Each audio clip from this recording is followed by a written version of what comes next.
Hello everyone, welcome to another Forex Adventures video and welcome to another episode of Campfire Stories. How did you get into four-wheel driving? Let me know in the comments. I'd really like to know how you became interested in four-wheel driving because it's not the same for everyone. For example, I didn't come into four-wheel driving until about 5 years ago. I've always had a sense of adventure. I've always liked exploring, and that has gotten me into some trouble over the years, which I'll tell you about. But essentially, I've been a relatively latecomer into four-wheel driving. So this story is about how I ended up deciding for certain that I was going to get a four-wheel drive. In fact, this story is about a very specific sequence of events that left me in no doubt whatsoever that I needed a four-wheel drive. I remember distinctly sitting at work, and it was a pretty rainy, overcast day, and there wasn't a lot of work to do. So I opened up Google Maps and I just started looking at the map of Australia. And I love maps. I've got a huge collection of maps at home, and I love nothing more than just unfolding a paper map and just following the roads and tracks and dotted lines and looking at the strange place names and wondering, I wonder what that place is like, or I wonder what that place is like. I'd have to get to there one day. It must be amazing. And so I just love maps. I always have. And so on this particular day, I was looking at Google Maps and I started following the coastal road that heads from Sydney going north. And I've been up to Brisbane many times. That's about 1,000 kilometres north of Sydney.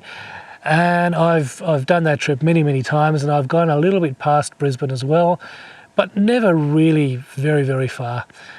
So I started following the road north and past Mackay and Townsville and Cairns, and then I noticed after a while that the road stopped at Cooktown. And it doesn't matter how far I zoomed in on Google Maps, there was nothing. No more dotted lines, no more anything. The road seemed to stop at this place called Cooktown. Now, for those who are watching from overseas who are not familiar with the geography of Australia, Cooktown is in far north Queensland, and as far as I could tell by looking at Google Maps on this particular day, that was as far north as you could go via roads. And so from Cooktown to the very tip of Australia, there's still about 800 kilometres. But there were no dotted lines, no roads, as far as I could tell in Google Maps. Now, mind you, this was about 5 years ago, before I was into four-wheel driving. So I was just purely looking at Google Maps. So I hatched a plan, and my plan was, how far north can I possibly drive in a standard car? And for a standard car, I had a Toyota MR2. Now this is a very low sports car, and it's probably the most inappropriate car to use for a journey like this, but that's all I had at the time. Actually, I still have the car, but that's all I had. So I crammed it full of camping gear and food, and I had a little, it wasn't quite a fridge, it was really a cooler box. But I had that in the car as well, in the footwell on the passenger side, and I crammed it full of food and everything, and I hit the road. It took me a week to get as far as Cairns. And I was following the coast road all the way up. It was essentially just all on sealed highway. Now, after I had left Cairns, the coast road goes right along the beach, and it's absolutely beautiful.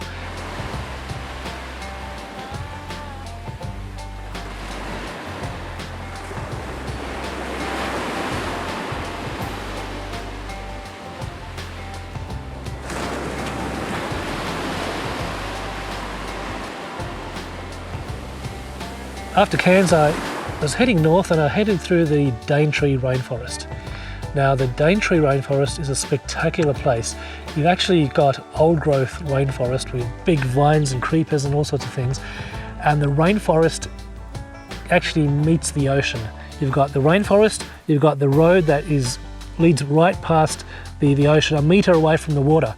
It's just an amazing, amazing place. So the Daintree is really, really beautiful.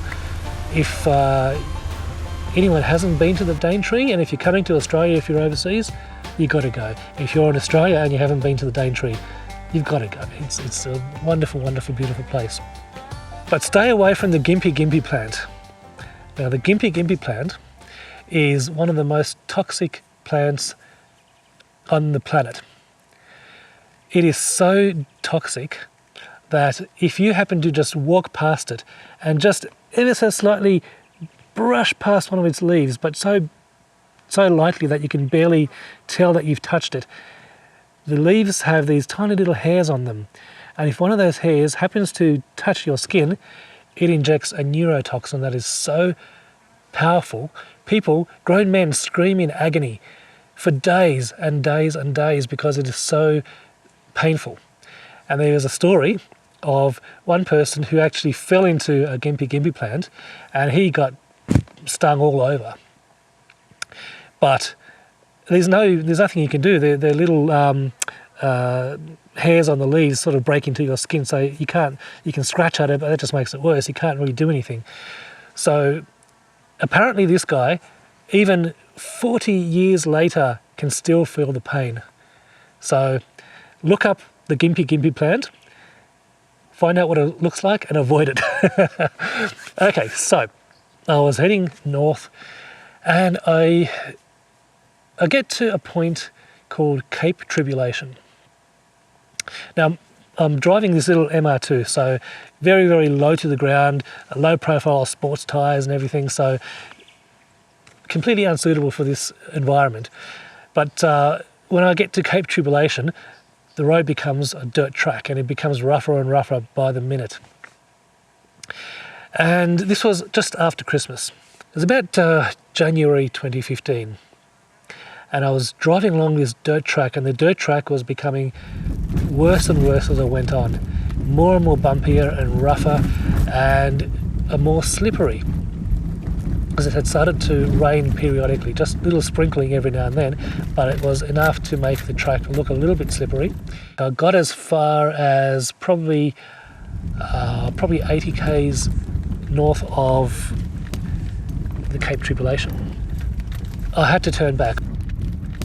Now that was a pretty good going, because that was 4,000 kilometres from home, roughly. And it took me a week and a half to get there. So I was quite satisfied that I had gone further than I had ever driven before from home. So I decided I'm going to turn around. And the other reason for turning around was the wet season was late. Now for our friends overseas who are watching this, in the tropical part of Australia, you only have two seasons, the dry and the wet. So the dry is during the winter months, and the wet is essentially the same temperature but wet. It rains a lot. So the wet season was due to start about a week prior to that point, and it hadn't come yet, and so it was due to start raining. And when I say rain, it's torrential downpour. It was due to start raining pretty soon. I didn't know when, but the further I went, the greater the risk would have been that it would have started raining, and then if the roads turned to mush, then in my little low sports car, I wouldn't have been able to get back. So I decided that was enough. I turned around and I decided to head home. So I get back to Cairns, and I then decide, it had taken me a week to get to Cairns, and I decided I didn't want to spend another week driving back home exactly the same way I came down along the coast road. So I thought, I'm going to take a detour and I'm going to go over the Atherton tablelands and go inland a bit and take the inland road and go home that way, which I did. I went through the Atherton tablelands, started driving around, And it was absolutely beautiful. By this stage it had started raining a bit. I found a place called Undara Volcanic National Park. Now this is an amazing place to stay. It's a national park, and the accommodation is actually old 1920s railway carriages. Back when they used to have sleeper carriages. And it's also got this old world charm on the entire place, or the accommodation part of this national park is just about a dozen railway carriages scattered throughout the bush. And you can go and stay in one of these sleeper car railway carriages. And it's old world charm. The beds are lumpy, exactly as they were in 1920. Everything is old, but it was unique. So I decided I'm going to stay there. And that was a really nice night. I had a wonderful meal there. So the amazing thing about Undara Volcanic National Park is you have lava tubes under the ground. And this is absolutely amazing. Lava tubes are basically when you have a volcanic eruption and you've got the lava flowing down a hill. As it's flowing down, the top of the lava, which is exposed to the air, cools down quick, and so it's like the skin on a glass of warm milk. So the top part solidifies while the part underneath is still liquid, so it still flows. When it stops erupting, the lava then passes through the tunnel that's made, and it's essentially a tunnel. Now, the lava tubes range from quite small to as big as a house to as big as a cathedral. And you can actually walk into these lava tubes. It's like a series of caves, but very, very long caves. And so that was really amazing. I actually got to go on a guided tour and have a look at these lava tubes, which are absolutely spectacular. So anyway, the following day, I was having a look at my map, and I realised that there's a place called Hughenden, which wasn't too far, a couple of 100 kilometres away from me. And I had a look on my phone, and is Hughenden, Richmond and Winton are 3 towns in Australia, in central Queensland, that are known as Australia's dinosaur triangle. A lot of dinosaur fossils and bones had been found at these 3 sites, and I was really close, and I really, really wanted to go have a look. And in fact, at some of these sites, they actually allow the general public to go and help them dig up dinosaur bones. And I thought, oh, this is absolutely amazing. I need to go and do this. And I was so close. So I decided, okay, I'm going to go from wherever I am and get to this town. Now, according to Google Maps, I would have had to have gone from Undara Volcanic National Park all the way back to the coast, headed down to, I can't remember which town, and then gone inland. It would have taken me 7.5 hours to do that trip. Or I could have followed a dotted line from where I was to Hughenden, and that would have taken only 3 or 4 hours. Well, that made a lot more sense. And at the time, I didn't know what a developmental road was. All I knew is that this was called the Kennedy Developmental Road, and it was a dotted line. So I drove along the highway until I found the developmental road. There was a petrol station on the corner. So I went in and I filled up with fuel and I filled up with water and food, and then I headed off. And it was about midday at this point. So I started following Kennedy Developmental Road. And I was really, really keen to see these dinosaurs. And I was driving, and the road eventually turned from a sealed highway type road into a sealed road without edges. And then it turned from a sealed road without edges to a dirt track. And then it turned it from a dirt track into a very rough dirt track. And it just got, as the time went on, the rougher and rougher, and the more deteriorated the track became. And as I have since learnt, a developmental road is exactly what the name implies. A road that's under development, and a guy had basically just taken a bulldozer and driven through some fields once and had left it, and that's basically the developmental road. And I was still merrily driving along. It had started to rain by this stage, and it was getting late afternoonish. The road was getting really, really quite rough. And remember, I'm in my little red sports car.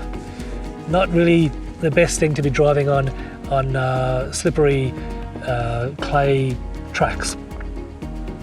But I was determined to get to Hewenden. According to my phone, I should be there in like 2 hours. And so kept on driving, and the road became extremely, extremely rough.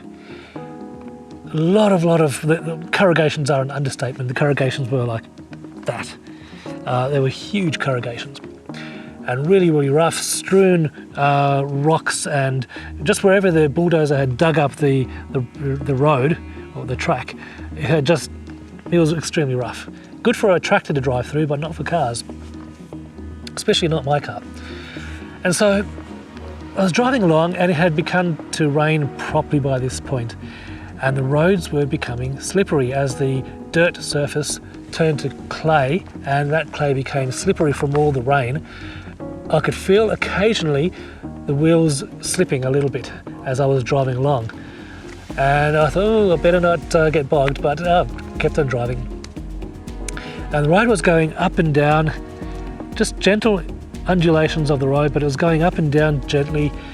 And at one point I was going around a corner, and the road was, as the road was going around the corner, it was curving like that, and the outer edge of the road was sort of tilting up as it was curving around the corner. And as I was driving, I could feel the car slipping, so I put my foot to the floor, and the wheels were spinning, and I was thinking, come on, momentum, get through, please get through. And the car was just spinning, but slowly, steadily going up the hill. I was going, come on, get through, and it slid into the bank and stopped. And so there I was. The car was bogged up until its axles, and it was raining properly by this point. There was no mobile phone reception, no CB radio. Nobody knew where I was, because I wasn't supposed to take the inland route. I was supposed to come down the coast road, and I was hundreds of kilometres from the coast road. So anyway, there I was, stranded in this ditch, car bogged up until the axles, and at an angle, mind you, like at an angle. So I was sitting like that. What am I going to do? I went to open the door to get out. The ground was so soft that when the car had slid into the bank, it sunk a little bit, and so it was difficult to get out of the car. I stepped out of the car, and instantly my feet sank into clay that was that deep, soft clay that was just, and it was sticky. And so every step you sort of sunk down a good 10-12 centimetres into this soft, sticky clay. And so getting around was just incredibly difficult. But I had a look at the situation, and it was not very good. It was raining. Like I said, no mobile phone reception. I didn't know how the hell I was going to get out of that situation. And then it occurred to me that for the past several hours, I hadn't seen a single vehicle. I hadn't seen a single house or farm or any kind of property. I hadn't seen any kind of driveway leading off to some property anywhere. I hadn't seen any animals. It appeared, for all intents and purposes, to be completely deserted countryside. And I was taking stock of the situation, and I thought, well, I can't really stay in the car. I can't sleep in the car because the whole thing is at an angle. So sleeping in the car is not an option. It's such a deserted area that if I try and wait for somebody to come along and give me a helping hand, there might not be anyone. There might not be anyone for maybe a day or two, if not longer. So waiting was not an option. staying there the night was not an option. Leaving the car was not an option, and that's the most stupid thing you could do in these circumstances. Never ever leave your car when you break down. So I thought, well, there's only one thing left. I need to get myself out of there. So I had seen people put rocks under their tyres when they get bogged, so I thought I would do the same thing. So I had a little collapsible shovel in the back of the car, so I took that out and I started digging the soil out from underneath the back tyre. But of course it's been raining, so as soon as I took a shovel full of clay and moved it out of the hole, it would fill with rain. And so every time I'd try and shovel something, it would just fill with water. So I had no idea what I was doing. I couldn't see anything because the water was brown from all the clay. So I looked around and I found some rocks, and I put the rocks in the hole and I packed it really, really tight, and I put rocks in front of the tyre as well, so hopefully when the tyre spins it would catch the rocks and I would be out of there. I get back into the car, foot on the accelerator, and nothing happens. My heart sinks. All I could see was smoke because the tyres were spinning, but being low profile road tyres that had no grip as it was anyway, they weren't catching on the rocks, they were just spinning and deteriorating the tyres, so that was no use at all. So my heart sank. What to do now? Well, I got out and I tried packing more rocks in the holes, and no, same result. It wouldn't move at all, wouldn't budge. Well, I wasn't going to give up. Then I looked around, and when I was little, I used to watch MacGyver on TV all the time, and I'm sure it was screened in most places in the world.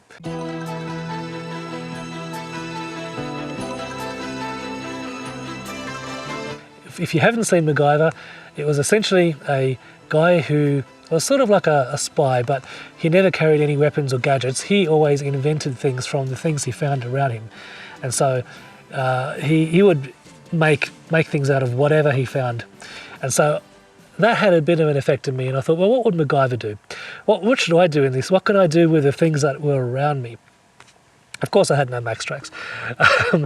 So I thought, what can I do with just the things that were around me?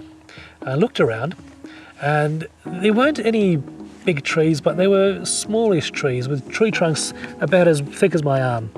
And so I pulled a couple of these trees up, and I decided that I was going to strip the branches off them and pack these long lengths of tree trunk underneath each of the tyres.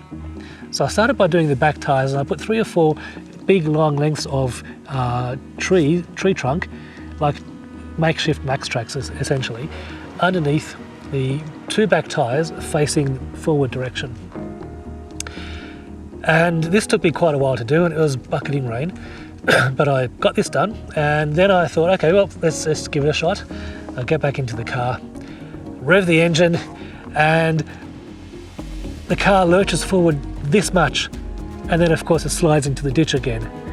But that much is better than nothing, and that got me motivated to keep on going. And then, of course, because the car was at an angle, like, I don't know if you can see that on the camera, but the car was at an angle, and every time I wanted to go forward, it would slide back down into the hill. So every time I would go forward, it would slide down again. So what I needed to do was work out, if I was going to go forward, where the wheels would end up, so that I could then pack some more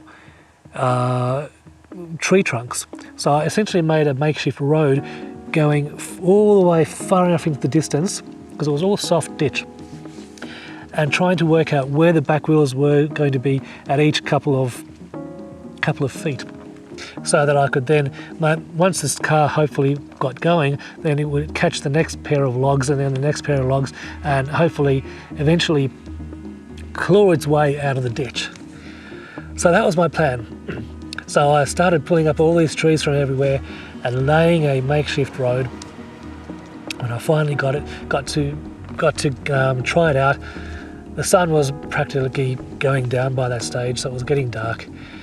and got in the car and I floored it. I floored the accelerator, first gear, floored it, and the car, the wheel spun, caught the first log, went forward a little bit, caught the next log, went forward a little bit, caught the next log, and eventually I got out of the soft patch back onto the hard part of the road. I can't tell you how big a relief that was. I did it. Got myself out of the bog. Holy crap.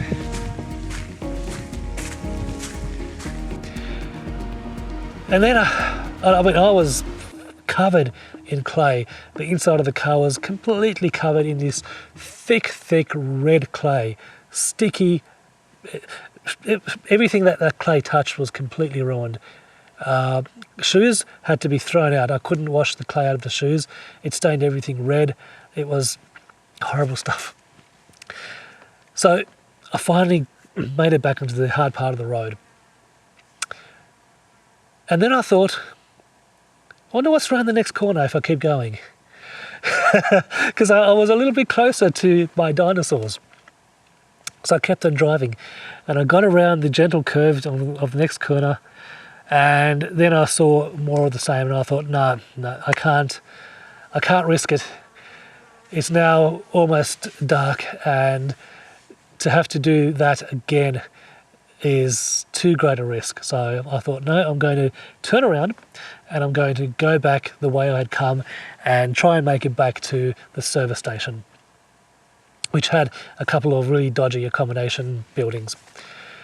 So I turned the car around, but going back meant I had to drive through that same soft patch through which I had become bogged. But by this point I was up at the top of a small hill. So I thought, okay, well if I go over this hill and go as fast as I can through the soft patch, then I should be okay. So I went through the soft patch as fast as I could, and the car, I did feel it slip a tiny bit as I went in there, but I had enough momentum to get out of the soft patch, and eventually after a couple of hours I did make it back to the sealed road, and I finally made it back to the service station quite late at night, but absolutely dead tired. Luckily, he had some accommodation. He had one room left, and this room was really cheap. It was essentially a demountable building that had been subdivided into tiny little cubicles just big enough to hold a bed, and the walls and the floor and the ceiling was steel, and it was basically just a door and a plastic chair on the inside, and that's it. That was better than nothing. So I stayed there that night, and in the morning I headed off and decided that I would make an early start and try and get back to the coast road as quickly as I could, which from that point was probably 350 kilometres. So I was driving along on the sealed road now, on the main road, heading back in an easterly direction towards the coast. And suddenly out of the corner of my eye I saw something, and I slammed the brakes because there was a kangaroo just bouncing across, and it bounced. Basically when I slammed the brakes, ABS kicked in, the car was shuddering, and I, doing everything I could to not hit this kangaroo, and his tail just clipped the bumper as he jumped past in front of me. That scared the living daylights out of me, and that happened another 4 times between there and the coast and the next town.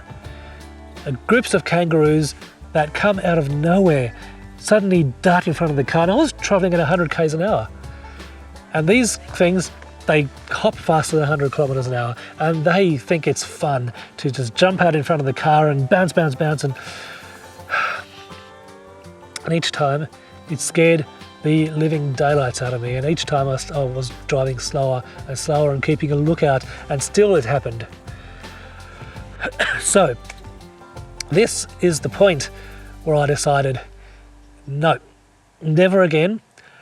I've done enough exploring in my little 2-seater sports car.